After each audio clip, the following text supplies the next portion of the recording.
बिस्मिल्लाहिर्रहमानिर्रहीम। अस्सलाम वालेकुम नाज़रीन, आप यूट्यूब चैनल देख रहे हैं, मैं इमरान खान हूँ। औरंगजेब साहब हैं पाकिस्तान के वज़ीर ख़जाना। उन्होंने एक मीटिंग की है रोथस्चिल्ड ग्रुप के साथ। ये रोथस्चिल्ड कौन है? ये दुनिया की अमीर तरीन एक फैमिली है रोथस्चिल्ड। इनका जो ग्रुप है, इसके अंदर जो सीनियर तरीन लोग हैं, उनसे एक मुलाकात की है फाइनेंस मिनिस्टर औरंगजेब ने।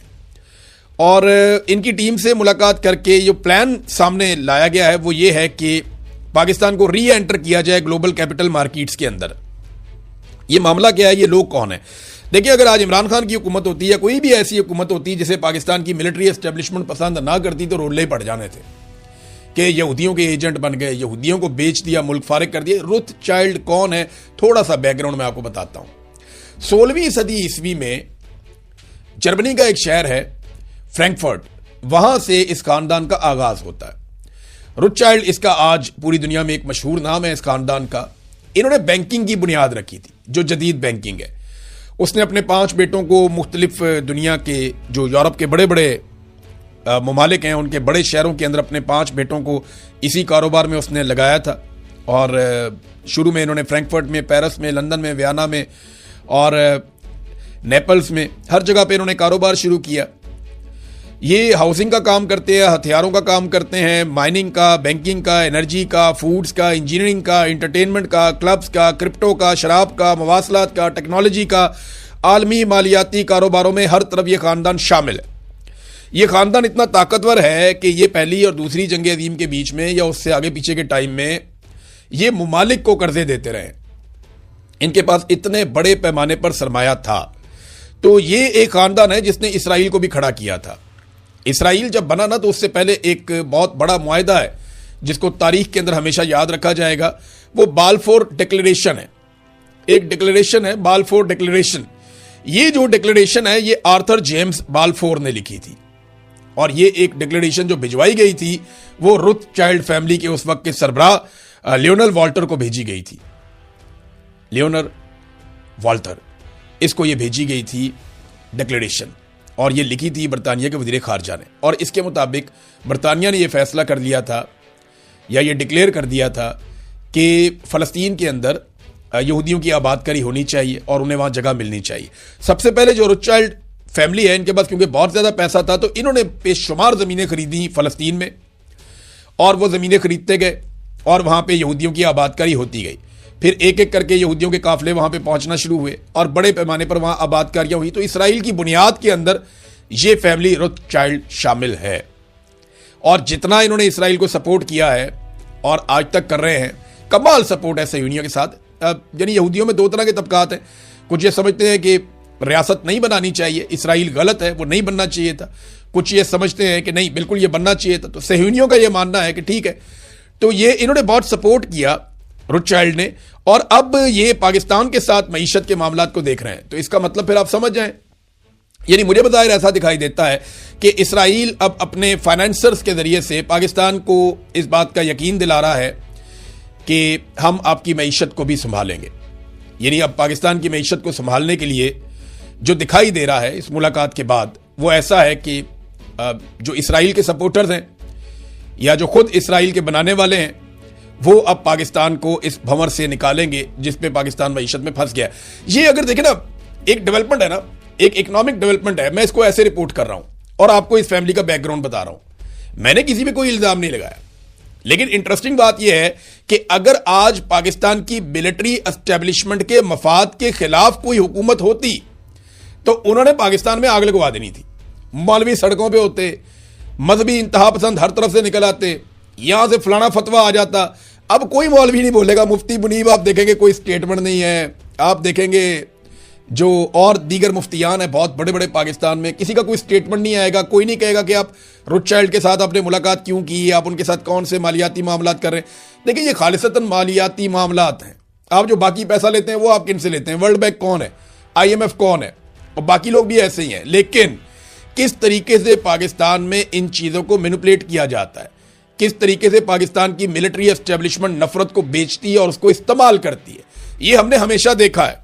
बहरहाल ये चीज़ें मैंने आपके सामने रख दी हैं। अब देखते हैं इसके ऊपर हुकूमत क्या कहती है। बाल्फोर डिक्लेरेशन मैंने आपको थोड़ा सा बताया, ये 1917 में था और तब से अब तक जो है वो इसके असरात आज भी 100 साल से ज़्यादा गुजर गए, लगभग 109 साल हो गए, इसके असरात आज भी मौजूद हैं दुनिया में। नाज़रीन, वैसे भी पाकिस्तान की जो खारजा पॉलिसी है या मईशत है या बाकी चीज़ें हैं, वो सारी की सारी मिलिट्री एस्टेब्लिशमेंट के कंट्रोल में है। मिसाल के तौर पे मैं आपको यहाँ पे एक खबर देता हूँ, कुछ नए एम्बेसडर्स या सफ़ीर जो हैं, जो दीगर मुल्कों के अंदर जाएंगे, वो कॉन्ट्रैक्ट के ऊपर भर्ती किए गए हैं। हालांकि आपकी फॉरेन सर्विस में बेशुमार अफसरान हैं, उनको लगाया जा सकता था जिनके पास एक्सपीरियंस भी है, लेकिन अपने वफादारों को भिजवाना होता है ना, और जब फौज कंट्रोल करती है चीज़ों के ऊपर तो फिर वो अपने बंदे लगाती है। तो ये 15 बंदे अभी अपॉइंट किए गए हैं हुकूमत की जानिब से, और कॉन्ट्रैक्ट के ऊपर इनको अपॉइंट किया गया। यानी अब कॉन्ट्रैक्ट के ऊपर हमारे सफ़ीर जाएंगे और जाके दुनिया में हमारी सफारतकारी करेंगे। अंदाजा करें आप, कॉन्ट्रैक्ट के ऊपर सफ़ीर रखे जा रहे हैं जिन्होंने सारी जिंदगी यही काम किया है फॉरेन ऑफिस में, उनको नजरअंदाज कर दिया गया। ये जो 15 बंदे रखे गए हैं, इनमें ज्यादातर फौजी बैकग्राउंड के हैं।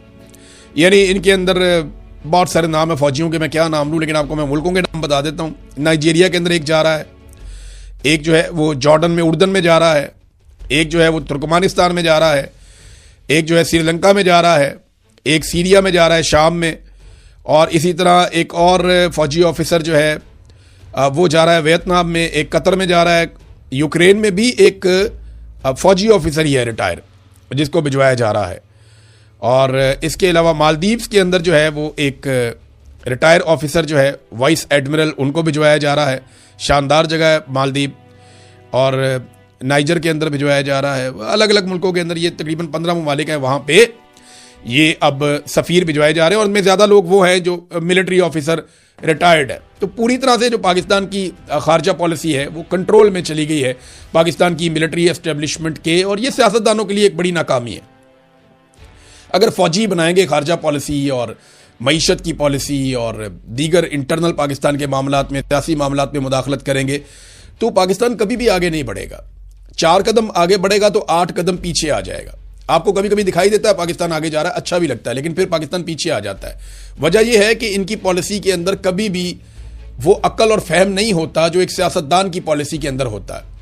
देखिए, जिसके हाथ में बंदूक होती है ना, उसका दिमाग थोड़ा सा कम काम करता है। ये बात मैं आपको बार बार कहता रहता हूं। अभी देखिए ना, वक्ती तौर पर छोटे मोटे फायदे के लिए ये जो अजीबोगरीब काम किया जा रहा है उसको भी आप समझिए। ये छोटा मोटा फायदा है ना, अभी इस जंग के अंदर जनाब हमारी वाहवाकारी हो जाएगी, हमें शाबाशी मिल जाएगी, लेकिन हम अपना लंबा नुकसान कर लेंगे। बहुत सारे ऐसे टाउट्स हैं, बहुत सारे ऐसे पाकिस्तान की मिलिट्री एस्टेब्लिशमेंट के करीब समझे जाने वाले लोग हैं, वो लोग अब ईरान पे तनकीद शुरू कर चुके हैं। भैया, आप अमेरिका पे तनकीद कर सकते हैं, इसराइल पे भी कर सकते हैं, ईरान पे भी कर सकते हैं, लड़ाई इन तीनों के बीच में ना, लेकिन ज्यादा वो ईरान पे तनकीद करते हैं और जिम्मेदारी ईरान के ऊपर डालते हैं। ये चीज कल को नुकसान पैदा करेगी और ये खाते में पड़ेगी पाकिस्तान की मिलिट्री एस्टेब्लिशमेंट के। हौसियों ने यह कह दिया है कि अगर ये जंग दोबारा शुरू हो जाती है तो हम बहरे अहमर को बंद कर देंगे और वो बाबे मंदब से बंद करेंगे। मैंने आपको वो एरिया दिखाया हुआ है, फिर कभी निश्चय से आपको सारी सिचुएशन में समझाऊंगा एक आधे दिन में। तो वो कहते हैं जी हम बाबे मंदब से इसको बंद कर देंगे। ये एक बड़ी अजीबोगरीब सिचुएशन पैदा हो जाएगी पूरे रीजन में। हम इस पर नजर रखते हैं और उम्मीद करते हैं कि पाकिस्तान ने बड़ी कोशिश की है, बड़ा जोर लगाया, इनको भी मनाया, उनको भी मनाया, डोनाल्ड ट्रंप के इतने पाकिस्तान ने खुशामद की है। अगर ये जंगबंदी हो जाए तो बड़ी अच्छी बात है। थोड़ी बहुत face saving Pakistan Donald Trump को ले दे, क्योंकि उसे सिर्फ फील्ड मार्शल आसिम मुनीर से और शहबाज शरीफ से उम्मीद है, दुनिया में और तो कोई इसको फेस सेविंग लेकर दे नहीं रहा। तो अगर ये हो जाए तो बहुत अच्छी बात है, बहुत अच्छी बात है, सबकी बचत हो जाएगी। वरना फिर हम नजर रखेंगे, खबरें आप तक पहुंचाएंगे। अब तक के लिए इतनी, अपना ख्याल रखिएगा, अपने चैनल का भी। अल्लाह हाफिज़।